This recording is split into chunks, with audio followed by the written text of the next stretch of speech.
Hello friends, मैं नेहा आप सभी का एक बार फिर से स्वागत करती हूँ हमारे एंड स्टडी चैनल पर।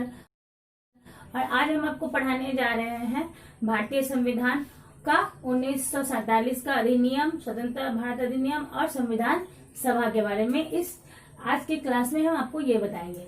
तो सबसे पहले शुरुआत करते हैं 1947 का स्वतंत्रता अधिनियम। 1947 स्वतंत्रता अधिनियम।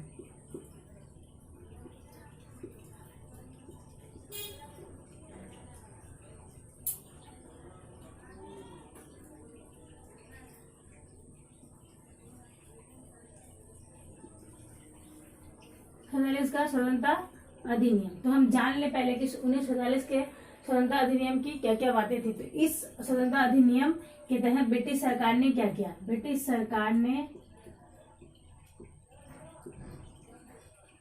जो सरकार थी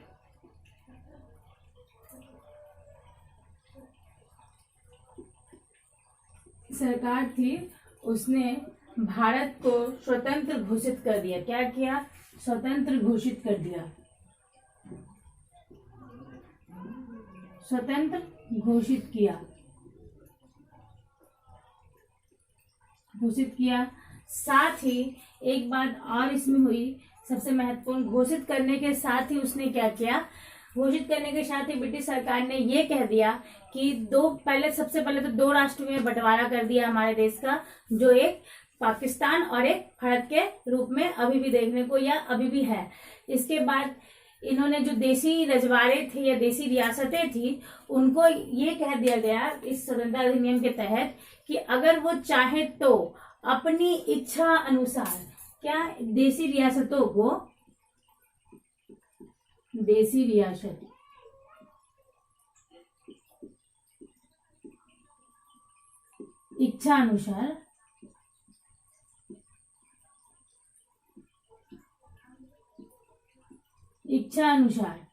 अपनी इच्छा अनुसार भारत में विलीन हो सकते हैं।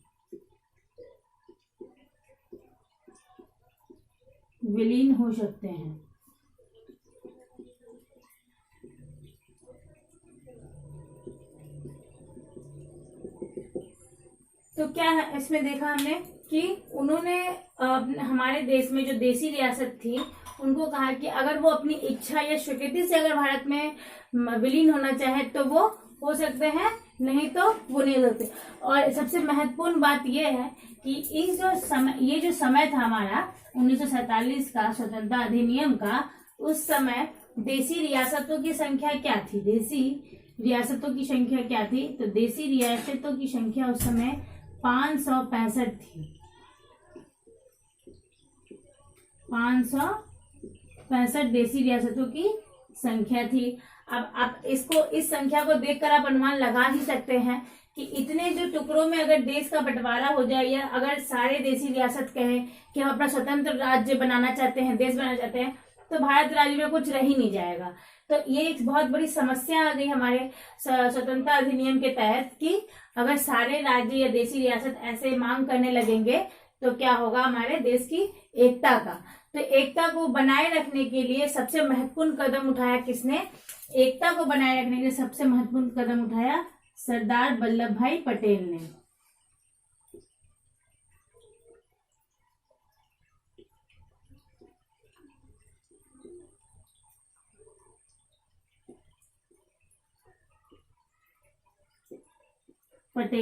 पटेल जी ने सबसे महत्वपूर्ण कदम उठाया था देश की अखंडता को बनाए रखने का।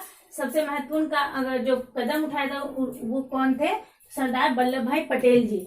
ये बहुत ही महत्वपूर्ण क्वेश्चन बनता है कि जब देश हमारा आजाद हुआ था, या 1947 की स्वतंत्रता अधिनियम के तहत जब देश की अखंडता पर समस्या आई थी, तो सबसे पहले किस नेता ने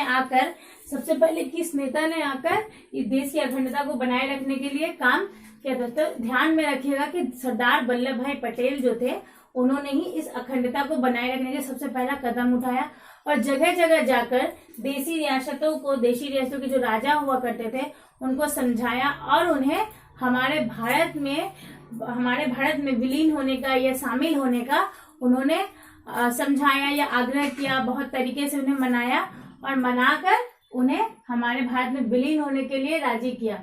और जब उन्हें राजी किया गया तो एक सहमति पत्र हुआ करती थी, सहमति पत्र, सहमति पत्र, इंस्ट्रूमेंट ऑफ एक्शन।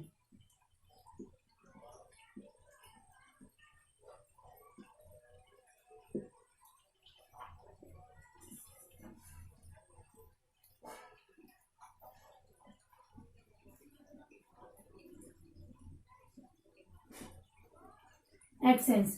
सब ये क्वेश्चन बहुत ही महत्वपूर्ण है और ये बहुत जगह पूछा जाता है कि भारत में विलीन होने वाले पत्र जो थे, सहमति पत्र, उसका नाम क्या था। तो भारत में जब कोई भी देशी रजवाड़े या कोई भी राज्य जो विलीन होते थे या जुड़ते थे हमारे भारत से आजादी के समय, तो ये इस पत्र पर ही साइन कर कर, हस्ताक्षरित कर कर, इंस्ट्रूमेंट ऑफ एक्सेंस पर हस्ताक्षरित कर कर वो हमारे भारत में जुड़ते थे। इसके बाद जब 15 अगस्त को जवाहरलाल नेहरू जी ने भाषण दिया था, तो उसका भी, उस भाषण को भी थ्रेड विद डेस्टिनी के नाम से जाना जाता है। ऐसा क्वेश्चन बनता है। 15 अगस्त को जवाहरलाल नेहरू जी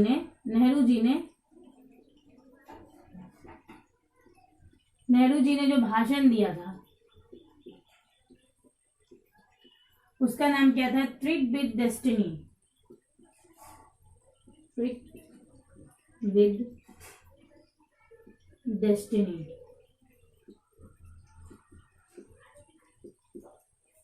डेस्टिनी क्वेश्चन ऐसे ही बनता है कि 15 अगस्त को जो नेहरू जी ने भाषण दिया था उसका नाम क्या था? Thread with destiny. ये थ्रेड विद डेस्टिनी जो है किसके द्वारा दी गई भाषण है और कब हुई थी? तो 15 अगस्त को नेहरू जी के द्वारा दी हुई भाषण है थ्रेड विद डेस्टिनी। तो यहाँ तक आपको क्लियर होगा, मैं आशा करती हूँ। इसके बाद मैं आपको बताने जा रही हूँ संविधान सभा।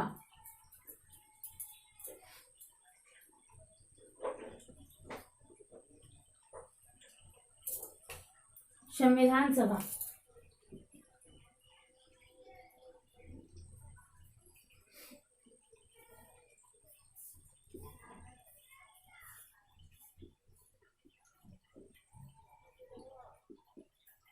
संविधान सभा। तो सबसे पहले हम ये जान लें कि संविधान सभा, तो जब हमारा देश आजाद हो गया, आजाद होने के बाद सबसे बड़ी समस्या थी कि अब देश का जो है वो देश को चलाया कैसे जाए। तो उसके लिए हमें सबसे पहले एक संविधान की सबसे ज्यादा आवश्यकता थी हमारे देश में, संविधान की। तो संविधान, और जब ब्रिटिश इंडिया थी और ब्रिटिश शासक थे तो उन्होंने पहले कह दिया कि जब तक संविधान नहीं बनता है हमारे देश का, तब तक 1935 का जो शासन अधिनियम था उसी तरीके से हमारा शासन चलता रहेगा भारत में। तो इसीलिए सबसे बड़ी चुनौती थी कि हम जल्द से जल्द सबसे पहले क्या करें, संविधान सभा का निर्माण करें। तो संविधान सभा के निर्माण के लिए सबसे पहले देखा जाए तो क्या, एक सदस्य की कुछ सदस्यों की निर्वाचन हुआ। जो सदस्य थे संविधान सभा के निर्माण के लिए, कुछ सदस्य का निर्वाचन हुआ। तो उस सदस्य की संख्या क्या थी? और सबसे पहले हम देखें कि संविधान सभा जो है ये 1946 में ही, 1946 में ही इनको जुलाई महीने में, जुलाई में 1946 में ही इसको बनने का प्रस्ताव रखा गया था और ये उसके बाद ये बनना शुरू हो गया था। 19 जुलाई में हुआ। इसके बाद संविधान सभा में कितने अध्यक्ष होंगे? तो अध्यक्ष कितने होंगे? तो कुल अध्यक्ष कितने थे? कुल अध्यक्ष की संख्या चुनी गई थी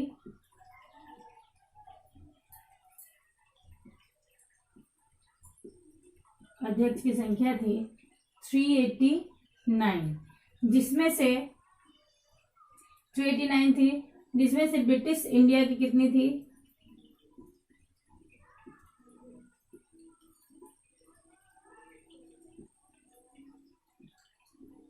ब्रिटिश इंडिया 292, देसी रियासत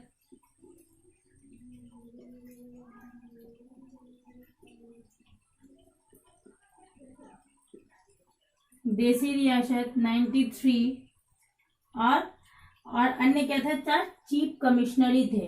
चीफ कमिश्नर।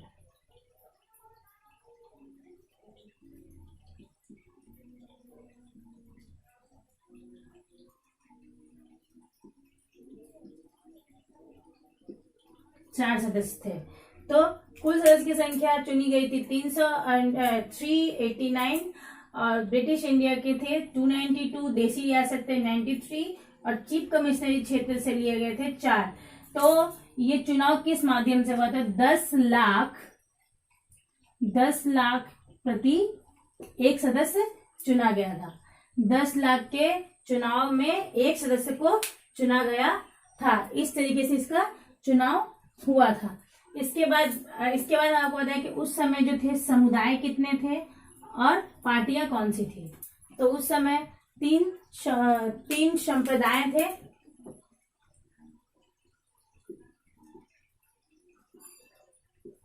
संप्रदाय क्या क्या थी? तो एक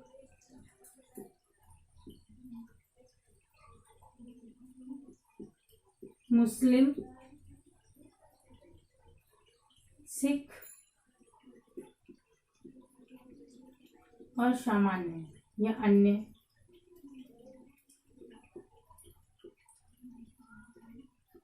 और पार्टी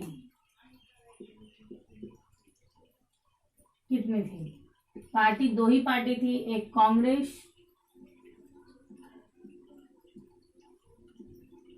और एक मुस्लिम लीग।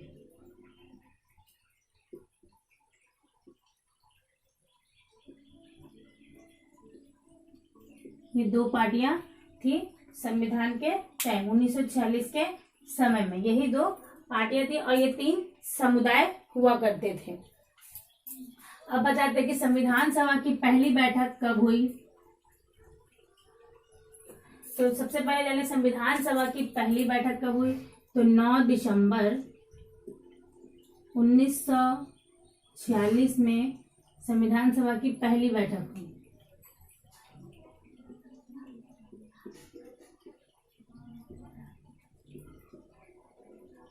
बैठक हुई संविधान सभा की। इसके बाद बैठक हुई, कहाँ हुई? तो नई दिल्ली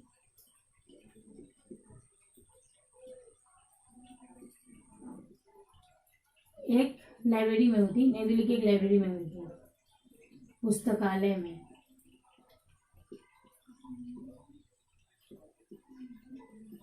पुस्तकालय में इसकी पहली बैठक हुई थी। और इसके बाद जाने कि जो संविधान सभा के जो पहले वृद्ध जो थे अस्थायी अध्यक्ष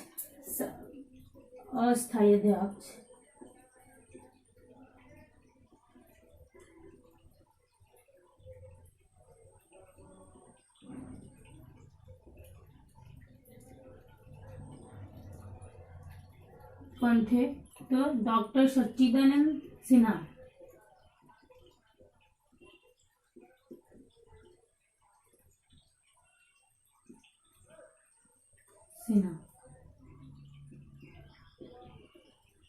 जी जो थे ये सारा जो है 9 दिसंबर 1946 में हुआ। पहली बार बैठक हुई संविधान सभा की नई दिल्ली पुस्तकालय में। अस्थायी सदस्य कौन थे? सच्चिदानंद सिन्हा। हमेशा क्वेश्चन ये बनता है कि अस्थायी सदस्य हमेशा ध्यान रखिएगा कि सच्चिदानंद सिन्हा पर ही बताना है। और इसके बाद आता है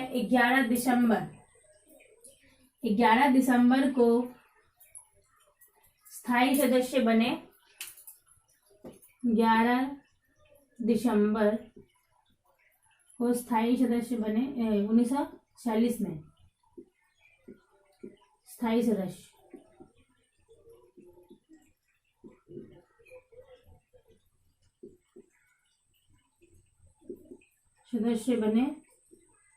बने कौन? तो डॉक्टर राजेंद्र प्रसाद।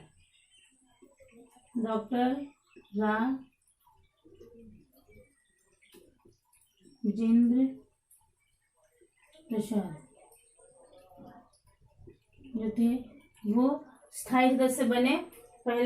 सबसे पहले स्थायी सदस्य बने डॉक्टर राजेंद्र प्रसाद 11 दिसंबर 1946 में संविधान सभा के। जब क्वेश्चन बने कि अस्थायी सदस्य कौन थे, तो डॉक्टर सच्चिदानंद सिन्हा, और स्थायी सदस्य कौन थे, तो डॉक्टर राजेंद्र प्रसाद, ये दोनों ही थे। इसके बाद आता है 13 दिसंबर को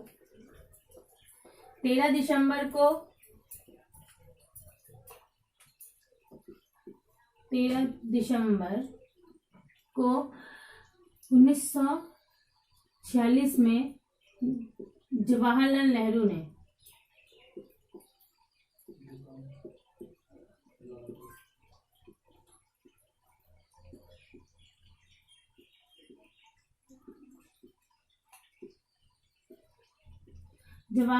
जी ने क्या किया था, उद्देश्य प्रस्ताव जो है रखा था।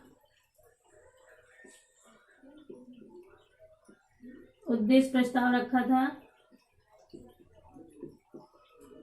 रखा और ये 22 दिसंबर को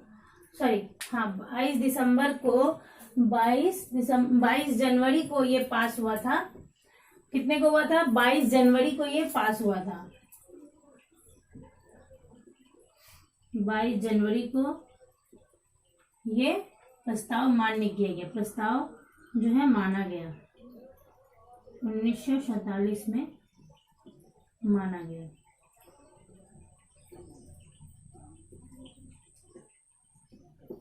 तो हम ये एक बार फिर से देख लें। 13 दिसंबर 1946 को जवाहरलाल नेहरू जी ने उद्देश्य प्रस्ताव रखा और 22 जनवरी 1947 को ये मान लिया गया, ये प्रस्ताव स्वीकार कर लिया गया। इसके बाद देखते हैं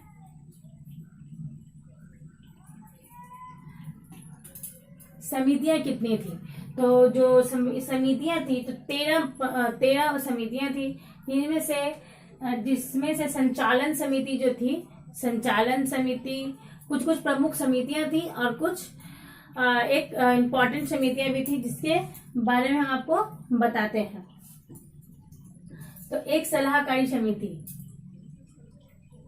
एक जो थी सलाहकारी समिति थी,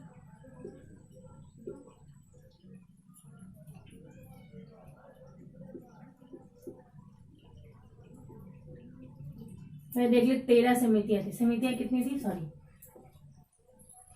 जान ले कि समितियां कितनी थी और समितियां प्रमुख कौन सी थी। तो 13 समितियां थी।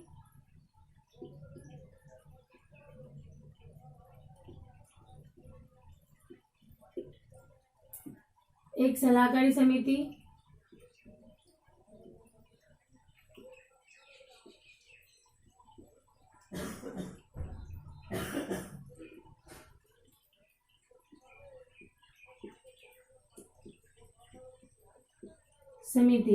इसके अध्यक्ष कौन थे? तो सलाहकारी समिति के अध्यक्ष कौन थे? तो बी एन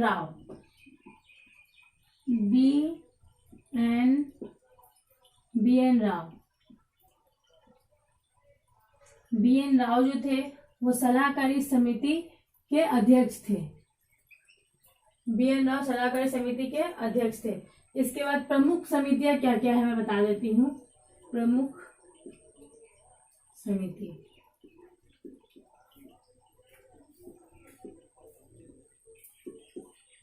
संचालन समिति,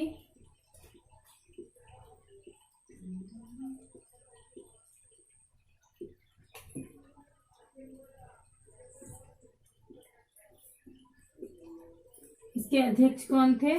संचालन समिति के अध्यक्ष राजेंद्र प्रसाद,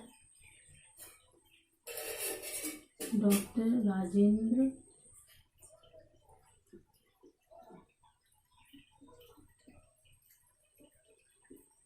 प्रसाद। डॉक्टर राजेंद्र प्रसाद। नंबर 2 संघ शक्ति समिति,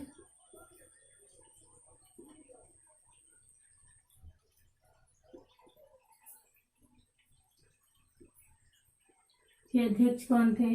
तो जवाहरलाल नेहरू जी।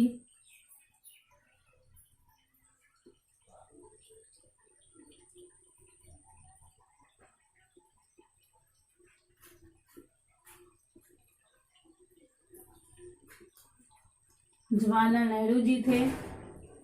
प्रांतीय समिति,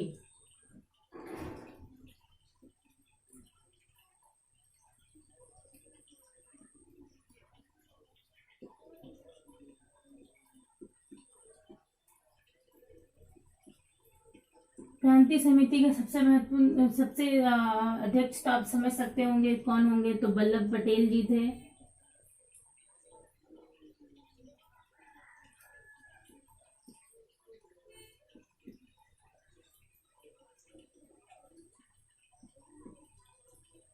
सरदार पटेल जी थे। और चौथा और अंतिम समिति था ड्राफ्टिंग कमेटी, जिसको हम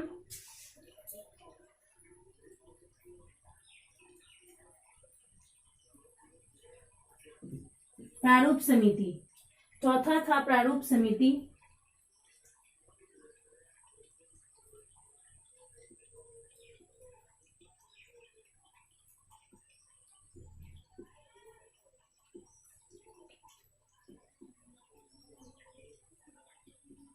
प्रारूप समिति जिसके अध्यक्ष कौन थे, तो प्रारूप समिति के इसको हम प्रारूप समिति के अध्यक्ष बताते। प्रारूप समिति को ही ड्राफ्टिंग कमेटी भी कहा जाता है। और इसके अध्यक्ष कौन थे, प्रारूप समिति के अध्यक्ष प्रारूप समिति के अध्यक्ष थे डॉक्टर BR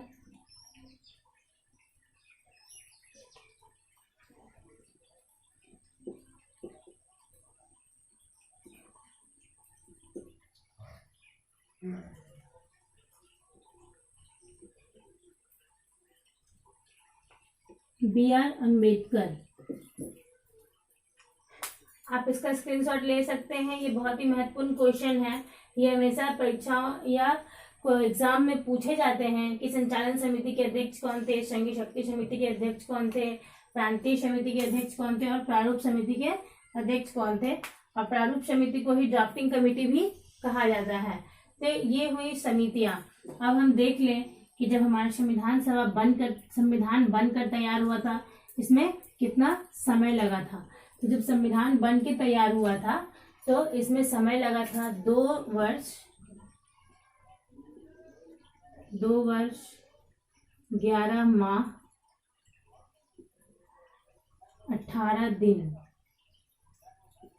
का समय लगा था संविधान बनने में। तो अगर क्वेश्चन आता है कि संविधान बनने में कितने दिन का समय लगा था, तो संविधान बनने में 2 वर्ष 11 माह 18 दिन का समय लगा था। और हमारा जो संविधान है वो सबसे पहला और सबसे बहुत ही बड़ा लिखित संविधान है। ये भी क्वेश्चन आता है कि हमारा संविधान जो है लिखित है और बहुत ही लचीला है, जिसके कारण लचीले होने के कारण संविधान को बहुत ही जो अनुच्छेद अनुसूचियां हैं उसमें परिवर्तन परिस्थिति के अनुसार लाया जा सकता है। और हम बताएं अब कितनी सारी अनुसूचियां हैं, भाग है और अनुच्छेद है हमारे संविधान में। कितने हैं अनुच्छेद हैं 395 अनुच्छेद,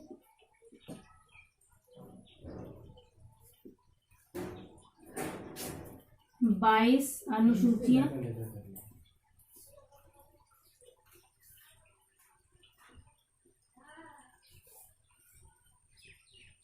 सूचियां और 8 जो है 22 भाग और 22 भाग और 8 अनुसूचियां हैं।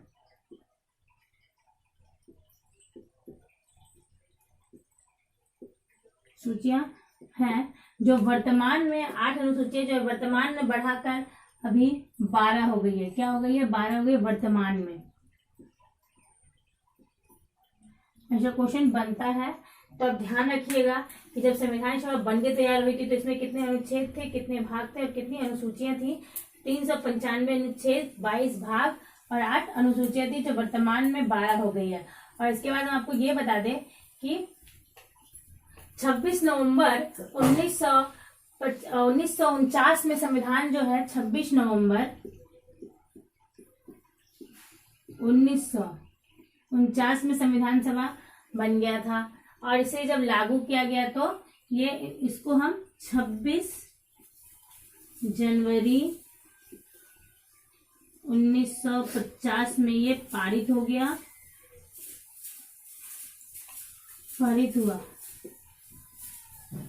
जिसे हम गणतंत्र दिवस के रूप में मनाते हैं। इसे हम गणतंत्र दिवस के रूप में मनाते हैं। अगर आपको हमारा ये वीडियो पसंद आया हो तो आप हमारे वीडियो को लाइक, शेयर, सब्सक्राइब करना ना भूलें।